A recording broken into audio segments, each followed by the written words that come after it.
Esses quadros aqui são muito especiais. Eu tenho falado durante a live sobre o tema mediunidade, sobre a mediunidade de efeitos físicos. Muito bem, esse material é fruto de efeitos físicos.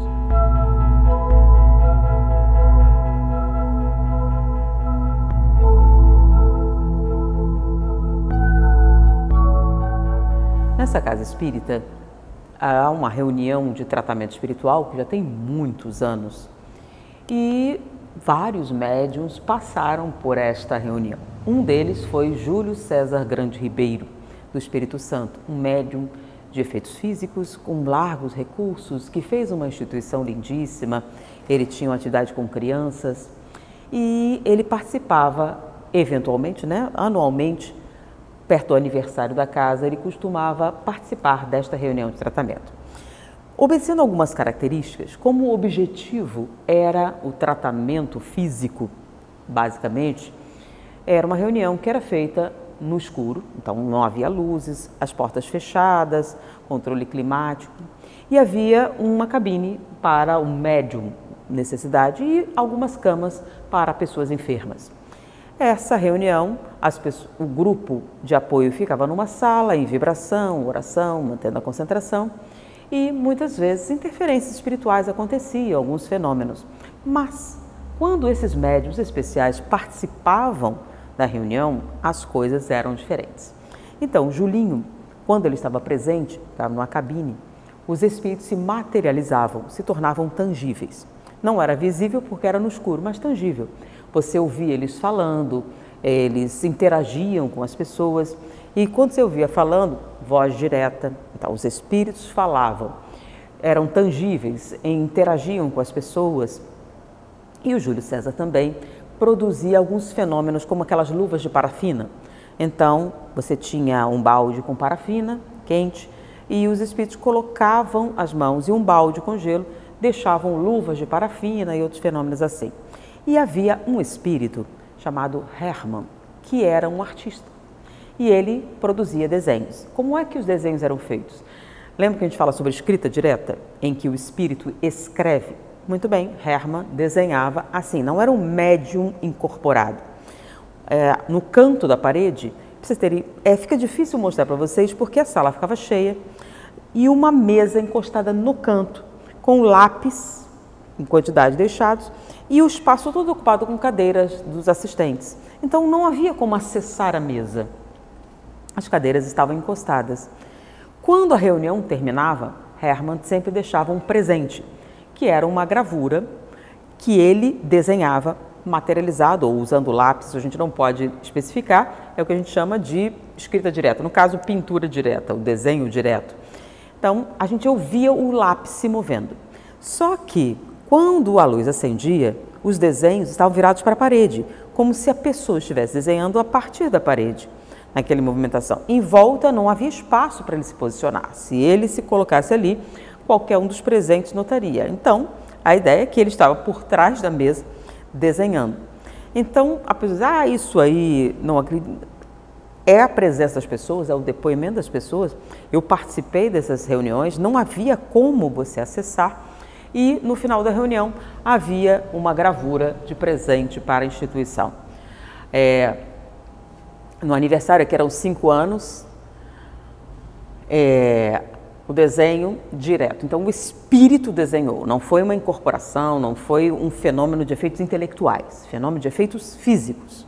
Aqui em 85, e aí uma para cada ano que ele participou. Estão faltando 2, vocês estão notando que, lembra que eu falo das chuvas, teve aqui uma infiltração, aí alguns estão restaurando, tentando recuperar o desenho. Então, esse material, e havia outros materiais que eram produzidos durante essa reunião de materialização.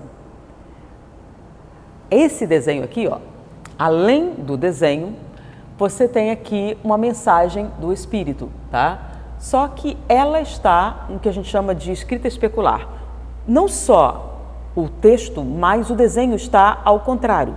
Então, para você ver, você teria que ver contra a luz ou ver no espelho, e aí você terá uma ideia da gravura e da mensagem que estava colocada aqui, tá? Aí Hermann assinava, e aqui uma mensagem dos espíritos. E fora outras mensagens, todas escritas especular, algumas muito interessantes que eram direcionadas a determinadas pessoas, né? Eu participei desses eventos, não foi só Júlio César, Grande Ribeiro que participou, outros médios participaram, sempre era uma experiência notável. E é nessa reunião que eu conto uma experiência. Eu era bem jovem quando isso aconteceu, eu tinha acho que 14 anos. Eu estava participando dessa reunião e ela era uma reunião que ficava muito cheia. E eu me sentava bem, era a última das pessoas, fechava a porta e colocava as cadeiras, tanto não dava para abrir a porta. Então eu estava muito perto da parede, então na minha frente não havia cadeiras, havia uma parede. E eu sempre fui uma pessoa muito curiosa, eu questionava bastante e eu sabia que espíritos se materializavam, falavam, e nesse momento que eu estava participando, a luz estava apagada. Durante a reunião, eu comecei a ouvir a movimentação dos espíritos. Eles falando, apareciam vozes, as vozes pareciam vir de cima, vir de lugares diferentes, talvez da parede, e eu percebi que um espírito estava conversando com as pessoas que estavam sentadas ao meu lado. Então, era uma fila de cadeiras, e o espírito conversando com uma pessoa próxima. Eu não me lembro mais quem era a pessoa, mas estava próximo. E nisso, eu percebi que ele iria passar aqui, o espírito. E, olha, a pessoa perguntou, por que você fez isso? Curiosidade, eu queria ver, né? Se um espírito materializado ou ele estava incorporado. Não é que não é bem uma dúvida, eu acreditava que era o espírito materializado, mas acho que era para criar alguma dificuldade ou mais para entender. Eu sempre fui dessa maneira. Então, quando eu percebi o espírito, eu estiquei a perna. Eu estava sentada na cadeira, eu me estiquei toda até o meu pé encostar na parede. Então, para ele passar, ou ele passava por cima da minha perna, eu teria que pedir licença, ou iria esbarrar. Então, eu fechei a passagem. Quando o espírito estava bem próximo, eu estava vendo a voz se aproximar, eu abri as pernas assim e não havia ninguém. Eu movi e não havia como a pessoa ultrapassar as minhas pernas sem ou esbarrar ou pedir, por favor, dê licença. Então, o espírito teria que falar comigo para isso. E eu fiz e fiquei assim um bom tempo enquanto eu vi os espíritos se movimentando. Num determinado momento, eu sinto o espírito na minha frente e eu com a perna aberta assim e ele toca na minha cabeça e bate assim. Você não é fácil, não é, minha filha? Só que eu mexi as pernas, não havia ninguém. Ele estava como se estivesse diante de mim, colocou a mão na minha cabeça, não podia ser de um lado ou de outro, porque eu estava abrindo as pernas assim e pegando todo o espaço. Então, o que a explicação é que ele não estava totalmente materializado, lembram? O espírito não se materializa todo, porque isso gastaria energia e não seria necessário. Ele materializava as partes que eram interessantes para agirem, para fazerem as coisas. E nesse caso, ele estava materializado só uma parte dele que bateu na minha cabeça. Você não é fácil, né, minha filha? E eu posso garantir a você que não havia como uma pessoa estar na minha frente, ter essa interação comigo, sem esbarrar nas minhas pernas. Então, quando disseram que o espírito não estava totalmente materializado, eu posso testemunhar que era um fato. E esse foi uma experiência, e são experiências marcantes que demonstram a imortalidade da alma e muitas outras experiências que eu vivenciei, mas essa foi muito importante. E a coisa mais bacana, os espíritos não levaram a mal, entenderam perfeitamente e ele me deu uma demonstração. Eu sou um espírito, eu estou fazendo isso. E sim, você tem razão. A curiosidade não é um problema para os espíritos. Um problema para os espíritos são as certezas falsas.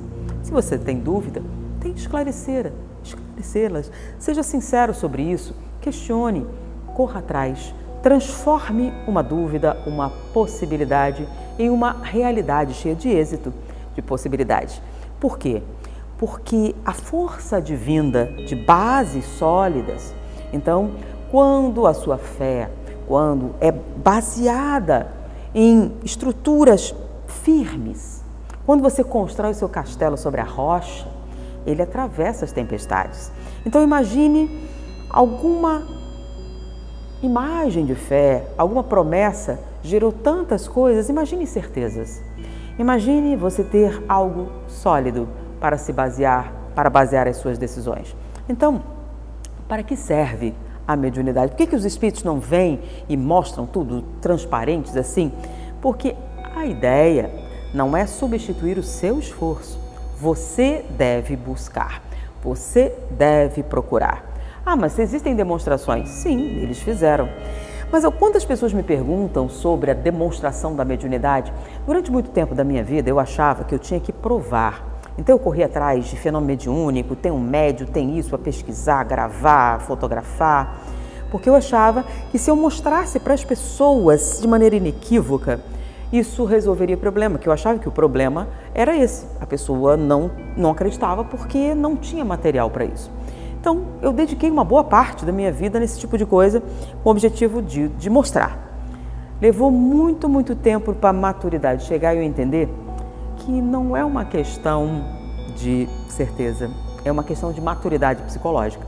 Nem todos estão preparados para lidar com essa informação. Então, nós não podemos forçar. O espiritismo não se presta ao proselitismo. Você tem que ter um amadurecimento para lidar com as consequências da imortalidade da alma, dessa interação, da comunicabilidade dos espíritos, da existência de Deus na nossa vida. São coisas que, quando introjetadas de maneira correta e profunda, mudam você, mudam sua realidade, mudam a sua maneira de enxergar o mundo. Essas experiências foram importantes para mim, mas eu posso afirmar que não foi exatamente isso que me tornou espírita. Eu acho que mais o estudo, a pesquisa sobre a história, como aconteceu, isso foi sedimentando essa certeza. E os espíritos que participaram do surgimento do espiritismo, em nenhum momento se negavam a serem analisados, a serem pesquisados, a responder às perguntas, eles sempre participaram. E eu acho que fariam isso da mesma maneira hoje, se as pessoas questionassem também. Ah, mas eu preciso de provas. Muitas pessoas falam isso, mas poucos buscam, poucos pesquisam, correm atrás. Várias experiências que eu tive na vida e eu falava com as pessoas e ninguém nunca nem tentou, tá? É de assim, não existe. Em nenhum momento se preocupa em, será que não podemos testar? Alguns falam convicção científica, isso terminantemente não existe. Primeiro, não é uma linguagem muito científica, né? Terminantemente. Está tudo provado, já chegou o fim. Muitos que falaram assim se arrependeram, porque existe mistérios enormes entre o céu e a terra, muito mais do que imagina a sua vã filosofia. Então, apesar de ser um texto artístico, eu acho que representa muito isso. Por exemplo, imagine que você morreu. Você não gostaria de voltar e falar para alguém que você ama, ficou, alguma coisa da imortalidade? Muitos gostariam. Bom, se os médiuns continuam existindo, por que eles não falam? Tá? E quanto a provar de maneira inequívoca? No nosso nível evolutivo seria algo muito complicado. Imagine como seria se absolutamente estivéssemos certos da imortalidade e que os médiuns seriam a porta desse retorno. O número de pessoas que foram assassinadas, golpes que foram realizados com a conivência ou não de autoridades e essas pessoas pudessem voltar para contar. Eu acho que seria uma caça às bruxas sem precedentes, porque é claro que eles gostariam de calar essa voz. Então a dúvida razoável, ela permite que muitas dessas pessoas sobrevivam sem perseguições mais profundas. Mas, para nós, é uma oportunidade de pesquisar. Existe uma passagem no Evangelho que eu acho importante, né? Busca e achareis. Pedi, batei. Ele não manda você ficar sentado esperando, não é? Ele manda que você busque, bata, procure, saia da zona de conforto e corra atrás do que realmente é importante para você. Então, essa aqui, para mim, é uma evidência violenta, incomensurável da imortalidade da alma. Fez um grande sentido em minha vida? Fez diferença? Qual é a evidência que você precisa para o pontapé inicial da sua mudança, dessa iluminação? Procure, busque, questione. Os espíritos querem muito que você saia dessa zona de conforto, porque o maior inimigo do conhecimento não é a dúvida. O maior inimigo do conhecimento é a certeza absoluta, porque a dúvida se esclarece. As certezas são portas fechadas para qualquer coisa que queiram oferecer. Espero Que essa experiência seja útil para você. Muita paz.